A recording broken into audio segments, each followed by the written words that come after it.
You're now watching Sports Bettor's Paradise on the Bet Rivers Network. All right, the playoffs are set now, the 12-team playoff, a little controversy there, but let's get to the matchups. Jimmy Ott and Paul Stone, as we have the bowl matchup set and the playoff set as well. So SEC gets 3 in there. SMU does get in the close loss. And so they went from about a $5, Alabama went from a $5 favorite to get into the playoff before that game. And after the game, SMU was minus 390. It shot up a lot before that, settled about 8-1 before it was announced publicly over the weekend. Paul, let's get to the odds, though. But the favorite at Bet Rivers to win it all are the Georgia Bulldogs, the SEC champion. They make the quarterback switch and overcome a big yard deficiency. At one point, Texas was outgaining the Bulldogs 260-54. Penalties and mistakes and missed field goals kept Georgia hanging around, and Georgia comes back to beat them. Oregon, the number 1 overall seed, is plus 315 at Bet Rivers. Texas is plus 350. You're looking down the board a little bit. Notre Dame, who'll be hosting a playoff game in the first round against Indiana, they're 7.5 in that matchup, and they're also plus 1,000 to win it all. Yeah, looking at Notre Dame, obviously much has been made, rightfully so, about their inexplicable loss to Northern Illinois 16-14 back in week 2. But, man, they have been dominant, have the Irish since that defeat. They've reeled off 10 straight victories by an average of 30.7 points per game. Only one of those games, I think, in that 10-game winning streak decided by less than 2 touchdowns. So they've really been dominant. Not against maybe a murderer's row slate of opponents, not necessarily an SEC caliber schedule, but they have defeated Louisville, Georgia Tech, Southern Cal, and both Army and Navy. So some pretty good teams in there. And don't forget, in their season opener, they went to Kyle Field and beat Texas A&M 23-13. So a pretty representative schedule there for the Irish. This is a year, I think, Jimmy, where we have so much, I know it's an overused word, but we have parity in college football. I mean, I think coming into the playoff most years, even when it was a 4-team playoff, really 1 or 2 teams stood out. And maybe even in the 4-team playoff, you knew that the 3rd or the 4th seed didn't really have much of a chance. But I think this year in this 12-team playoff, you really got 4 or 5 teams that could make a claim and legitimately win this tournament. And I think Notre Dame's one of those teams at 10-1. I like their price. Riley Leonard, first of all, their quarterback, is not only playing well, but he's healthy. They have a running back in Jeremiah Love who should go over the 1,000-yard rushing mark against Indiana. He's emerging as one of the top running backs, in my opinion, in all of college football. And then Notre Dame's got a big-time defense. I mean, they rank high in most of the defensive categories, only give up 13.6 points per game, less than 300 yards total offense a game, and only 158 yards through the air per game. And this could be important. Notre Dame in the turnover category, second nationally, plus 16 in turnovers. So they take care of the ball on offense. They produce takeaways on defense. I like Notre Dame at 10-1 to win the national championship there at Bet Rivers. And I think as comparison to Notre Dame's 3 previous trips to the playoff, and yes, it used to be basically a 2-team playoff when Brian Kelly took his team to play Nick Saban's Alabama team in Miami for the national championship game. So they could not compete. I mean, it was just handing the ball off or, gashing them. Another one, semifinal game against Clemson, they couldn't compete. And then another semifinal game against Alabama, and it was the same thing where it was so bad where Brian Kelly scored a 24-point game. He kicked the extra point to make a 3-possession game. A 3-possession game. We didn't even try and put it on 16 to make it a 2-possession. Sort of a defeatist. They can compete. There's not Oregon, Ohio State, Georgia. I can see where Notre Dame could compete with all of the teams in this bracket. So we're not on the same page, huh, Paul? Absolutely. And I, as part of my kind of feelings about this Notre Dame team, I like Notre Dame in the first round matchup as well. They're going to be hosting Indiana in a very intriguing, in-state rivalry there on December 20th. I believe it's the Friday night first round game. And, I love the Hoosier story.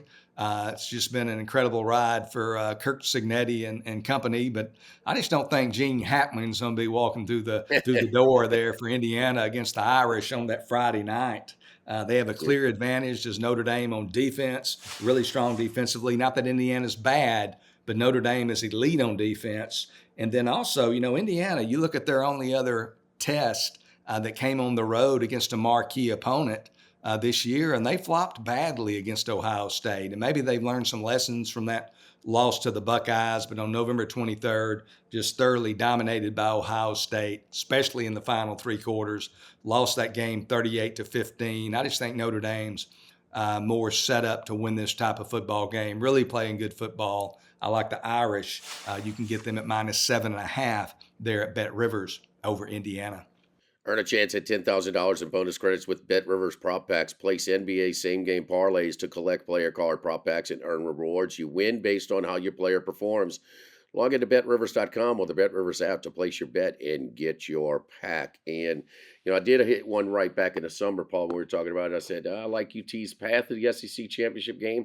I don't know if it's going to have them battle tested when they go. But I do think this. I do think that game against Georgia is going to force them to clean some things up. There's consequences when you get sloppy and undisciplined, when you're playing a quality team and you basically blow chances of providing a cushion. But I saw that roster is really, really good. So as much as I have kind of criticized Texas' path to the playoff, and again, they're 0-2 against ranked teams, on their schedule, but I do like their roster, and maybe that will toughen them up and get them a little bit more ready for the playoffs. Plus 350 right now. It's not exactly my favorite price, but I do want to say that I think they're a major factor in these playoffs as well, Paul. Yeah, I agree with you. And one thing, too, that's going to help Texas is left tackle Kelvin Banks didn't play in the SEC championship game against Georgia. I think this is going to give him time to get healthy, get close to 100% for that opening round playoff game against Clemson on December 21st. And additionally, their top vertical threat in the passing game, Isaiah Bond. He's clearly been limited by a bum ankle, and this will give him time to heal as well. And Texas's offense clearly in need of some explosive plays, and Isaiah Bond, probably their most explosive player in the vertical passing game. And like Texas, they've got some challenges offensively, especially on that offensive line. But, man, defensively, that's a physical football team. That was a physical SEC game. They didn't put Georgia away or create some distance as they could have in the first half, and you got the feeling that they might pay for it ultimately, and they did. But they're a physical football team. I don't know that there's anybody better on defense than Texas. So they certainly are one of those teams that has a shot to win it all.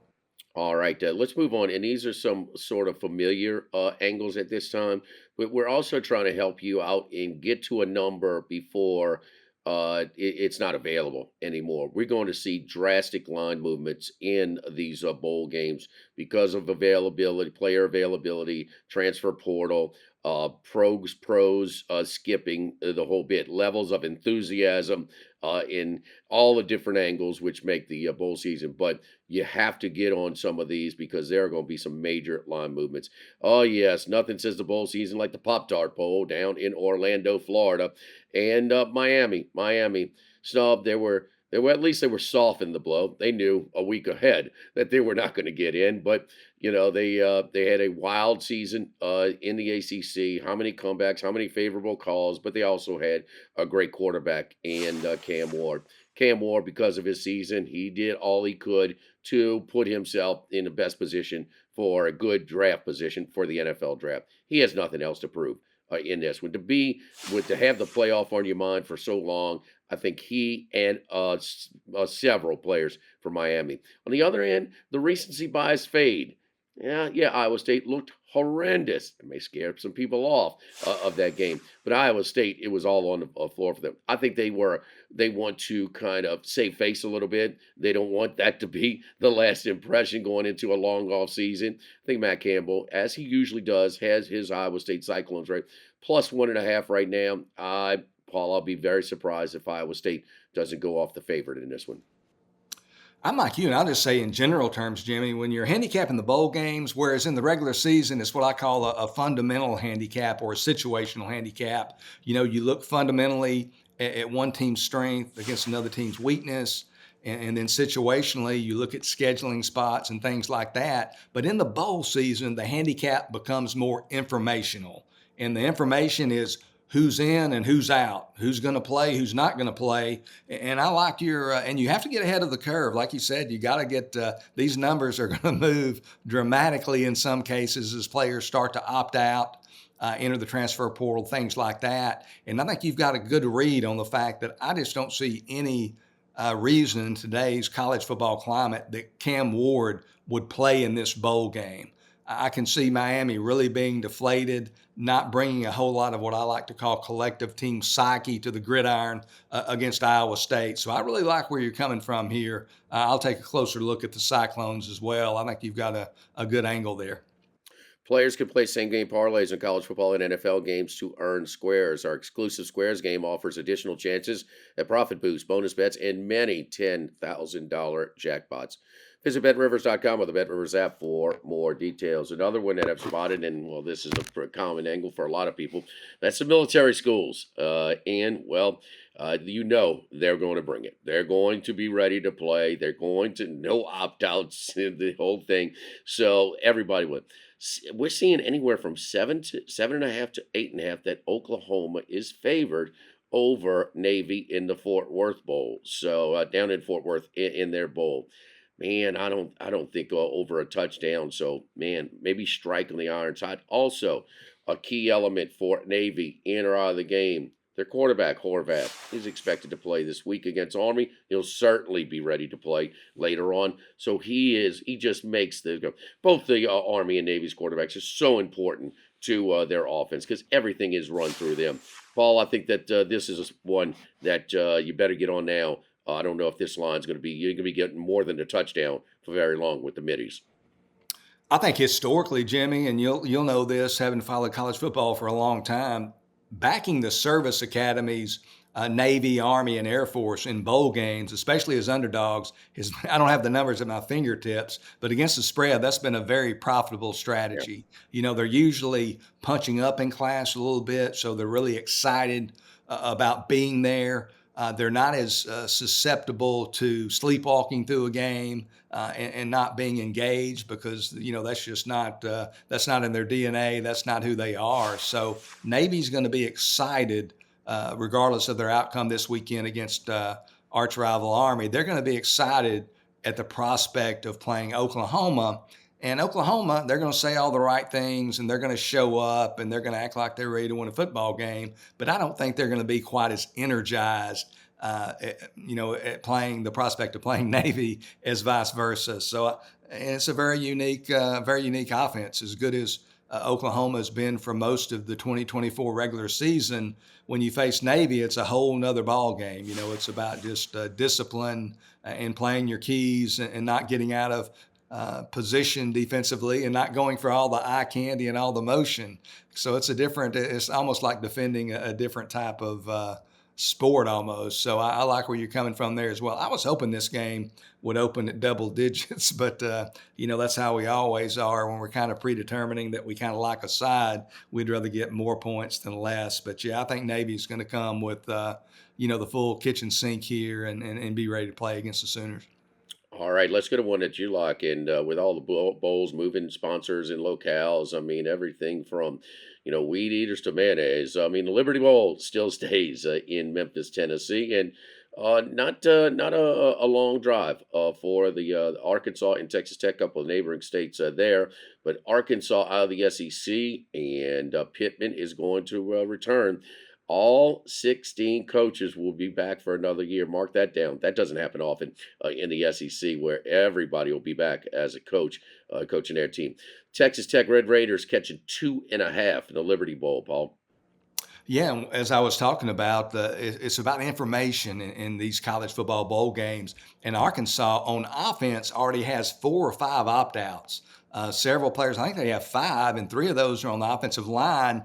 And then their top 2 receivers, Andrew Armstrong being one of those, their top receiver, also expected not to play. Armstrong's declared for the NFL draft. So Arkansas is going to be at less than full throttle on the offensive side of the ball. And then from a fundamental standpoint, and of course you have to, watch the the news as much as you can. You and I will be doing regular podcasts, and we'll talk about some of these key opt-outs. But if Texas Tech doesn't have any opt-outs on offense, I think they're going to be a difficult task for that Arkansas defense, which really doesn't defend the pass very well. The Razorbacks 110th in yards allowed through the air, 255 yards per game allowed, give up an average of 7.8 yards per attempt, so almost 8 yards per attempt. And we know Texas Tech, they play fast, they average over 80 plays a game, and they pass the ball on 54% of their offensive plays. So they average right at 44 pass attempts a game. It's going to be a lot of attempts for Arkansas to defend. I think this sets up better for Texas Tech, especially getting the small points. I wouldn't be surprised if after all the dust settles and all the information's in, that Texas Tech is actually favored in this game. All right, so trying to get the numbers before they move. One more before we wrap it up, and looking at some of the games where we are anticipating line movements. One of the stories in college football, well, it was the storylines were there as far as all of the new blood involved in relevant games, impactful games on this 12-team bracket.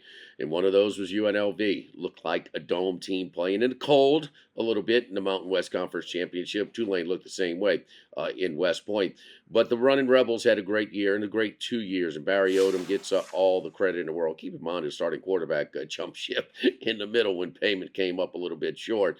But he's gone now. He's going to West Lafayette, Indiana. He's going to coach and get a Big Ten budget and Big Ten resources and try and flip that Purdue program around. Keep in mind, Purdue's schedule was brutal. We talked about that back in the summertime. But UNLV, and he's going to take some players with him too, Coach. I mean, what did Signetti do? Well, he took some players up to the Big Ten from James Madison. Odom will look to take a chunk of those players as well. How many will stick around in Las Vegas for this bowl game in California? Cal Bears, still relatively excited. They don't go to a bowl game every year. I think Cal -2.5 wins sort of these, especially if the quarterback doesn't play. But there's a lot of good players in that roster. I think that Barry Odom is going to follow him to West Lafayette, Purdue. I think when those become publicized and actually become official of some of the opt-outs, this line is going to switch. So I would get on Cal right now, -2.5. Hey, again, I'm with you. You draw a great parallel between what happened with Kirk Signetti when he left James Madison and went to Indiana in the offseason. I mean, he took about a dozen players, and not only a dozen players, but a dozen of James Madison's best players. Yeah. And that's what's probably likely going to happen to UNLV. I mean, you give these players in the Mountain West the opportunity to go with their coach, somebody that they have an allegiance to play in the Big Ten, one of the top conferences in all of football. And they're probably mostly going to jump. The ones who get the invite are going to go, and most, if not all, will probably that decide to go to Purdue will not play in this bowl game.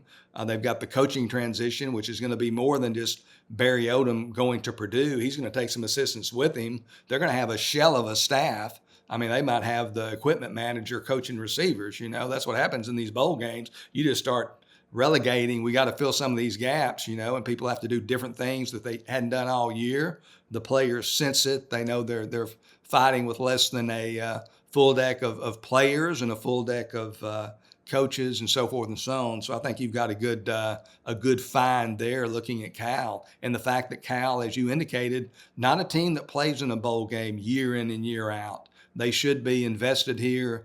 They should have some enthusiasm about getting to play another football game. So I like your position here as well. Yeah, all right. We'll be doing it, looking at the individual bowl matchups as we go through the bowl calendar, as well as all of these individual playoff games as well throughout the entire college football season. Ball Stone, I'm Jimmy Ott, right here in the Sports Bettor's Paradise on the Bet Rivers Network.